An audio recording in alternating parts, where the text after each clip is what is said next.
नमस्कार, आप देख रहे हैं ब्रेकिंग बिहार। मैं सुमन कुमार अभी मौजूद हूं घोसी विधानसभा में और हमारे साथ रामबली सिंह यादव जो कि माले के विधायक हैं, दरवाजे दरवाजे घूम रहे हैं। सर, क्या सपोर्ट मिल रहा है? नहीं, बिल्कुल बहुत ही प्यार दुलार विश्वास लोग हमको दिला रहे हैं, दे रहे हैं और ये पूरा प्यार दुलार से महसूस हो रहा है कि घोसी में जो चुनाव है कोई टक्कर में नहीं है, एक तरफा है।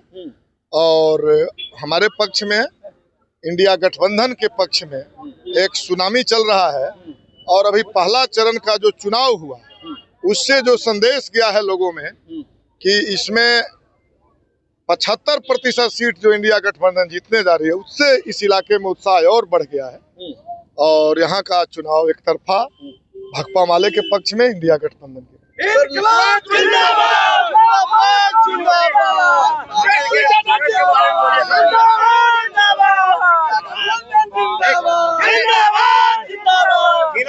सर, लगातार एनडीए के लोगों के द्वारा आप लोगों पर आरोप लगाया जा रहा है। कहा जा रहा है कि तेजस्वी यादव ने जिस प्रकार से कहा है कि हर घर में एक सरकारी नौकरी दी जाएगी, तो कहीं ना कहीं तेजस्वी यादव जनता को बरगला रहे हैं, ठगने का काम कर रहे हैं।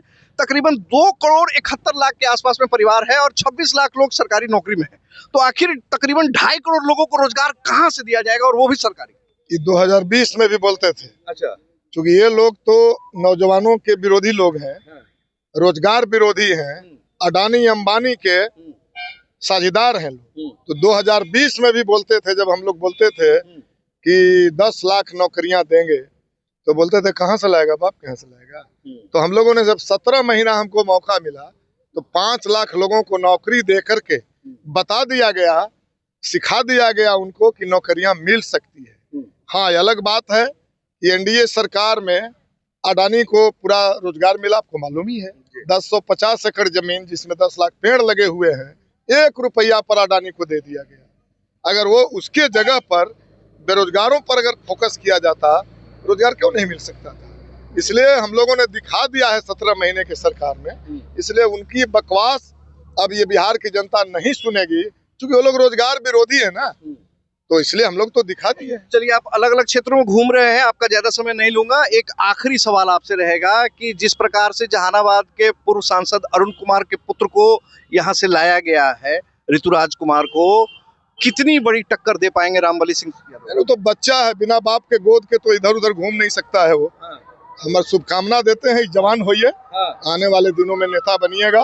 अभी घोसी में आप सीखिए राजनीति, जवान होइए अभी, क्योंकि युवाओं को हम बड़ा पसंद करते हैं। लेकिन अगर वो बच्चा की तरह गोद में खेलता रहे तो कभी नेता नहीं बन सकता। और इसलिए मैं कह रहा हूँ कि यहाँ कोई टक्कर में नहीं है, किसी के नाम लेने की जरूरत नहीं है। लोकतंत्र है, लोकतंत्र में उम्मीदवार है, सब हैं, होना चाहिए, लेकिन यहाँ कोई टक्कर नहीं है, एक तरफा चुनाव। पिछली बार सुपड़ा साफ कर दिया था आप लोगों ने, मगध और साहब चिराग पासवान के आने से क्या कुछ तस्वीर बदलेगी? इस बार तो उत्तर बिहार भी पूरा महागठबंधन मय हो गया है। उत्तर बिहार से लेकर के पूरा मगध, जहानाबाद, मखदूमपुर, ये तमाम सीट जो है वो इंडिया गठबंधन के पक्ष में मजबूती से ये आ रहा है। और जो पहला चरण का चुनाव हुआ उसमें जो रुझान आ रहा है, उससे मगध के क्षेत्रों में उत्साह और बढ़ा है। जहानाबाद के 3 सीट और पूरा मगध के सीट इस बार फिर इंडिया गठबंधन के पक्ष में जा रहा है। तो देखिए, ये थे हमारे साथ रामबली सिंह चंद्रवंशी और स्पष्ट तौर से कह रहे हैं कि इस बार फिर महागठबंधन मगध में और शाहाबाद में एनडीए का सुपड़ा साफ करता हुआ नजर आएगा। रामबली सिंह यादव के दावों में कितनी सच्चाई है, ये तो आप ही बता सकते हैं। फिलहाल खबरों में इतना ही, तब तक के लिए दे इजाजत, नमस्कार।